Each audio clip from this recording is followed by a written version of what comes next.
Le climat opérationnel, la sollicitation opérationnelle a baissé ces derniers mois et notamment l'année dernière, mais on a vécu une période compliquée qui était la fermeture des urgences. Professionnels comme sapeurs-pompiers volontaires ont été fortement impactés par cette problématique.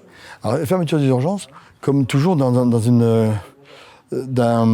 problème, on en fait une opportunité. D'une part, ça a permis, on se regroupe, on a cette fermeture. L'essentiel, c'est d'amener l'habitant, le citoyen varois, le plus rapidement aux urgences. Nous ne rentrons pas dans la problématique des urgences, c'est la médecine. Mais nous, par contre, premier maillon du secours, on récupère de la maison, on récupère de l'accident, et on doit l'amener dans un lieu où les plateaux techniques peuvent répondre à la problématique qu'a la personne. Ça a montré une chose, c'est que d'abord, quand il y a eu cette problématique-là, on a rallongé les temps d'intervention, on a dû mettre du personnel en plus, et à partir de là, j'ai pu m'appuyer sur un dialogue social qui était important. C'est-à-dire que j'ai aussi reçu les représentants de personnel, les représentants syndicaux, pour, face à cette problématique, pas imposer, mais comprendre, et j'allais dire, pour avoir un retour, j'allais dire gagnant-gagnant, c'est-à-dire que avoir leurs propositions et discuter de la problématique que j'avais.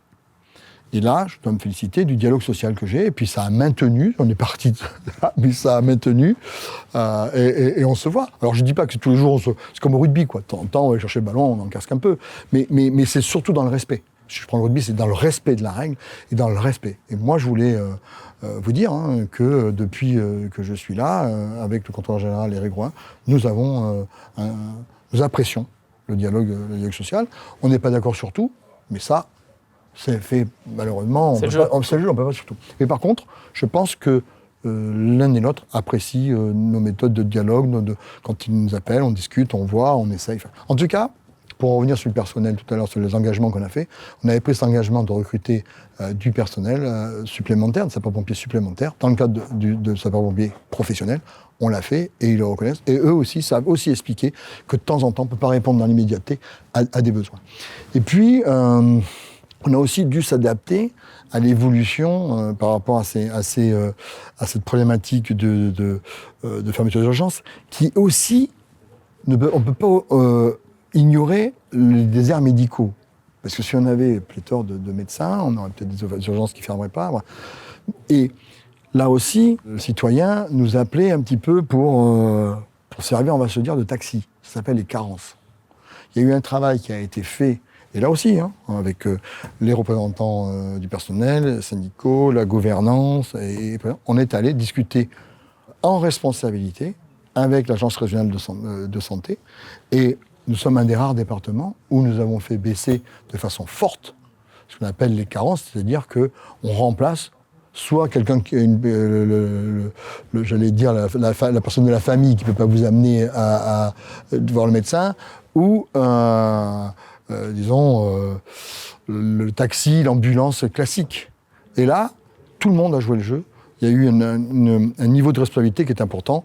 Et je voudrais aussi citer, dans ce cadre-là, l'importance de monsieur le préfet, qui nous a toujours soutenus dans le cadre de ces carences et qui a rajouté une dimension d'importance dans le cadre de cette réduction des carences. Donc oui, il y a eu à travers, vous voyez, une difficulté, parce qu'on a quand même été averti la veille pour le lendemain, bien souvent. Quand je dis ça, c'est une expression, mais je suis pas loin de la réalité. 2 jours avant, quand vous fermez une urgence, ça veut dire quoi? Ça veut dire que nous, on doit toujours avoir notre capacité opérationnelle. Donc, quand vous avez un camion qui part qui d'habitude fait un transport d'un citoyen, il met en moyenne 20 à 30 minutes, là, on doublait, voire des fois on triplait. Et en plus, on rajoutait le temps d'attente, pas d'absence, le temps d'attente dans le lieu où le mener, parce que ça faisait un peu forme d'entonnoir. Donc tout ceci nous a amené à avoir finalement un dialogue. Et finalement, aujourd'hui, je considère que c'était au début un mal pour un bien, parce que ça nous a permis aussi d'améliorer certaines choses qu'on n'aurait peut-être pas vues si on n'avait pas eu ce problème.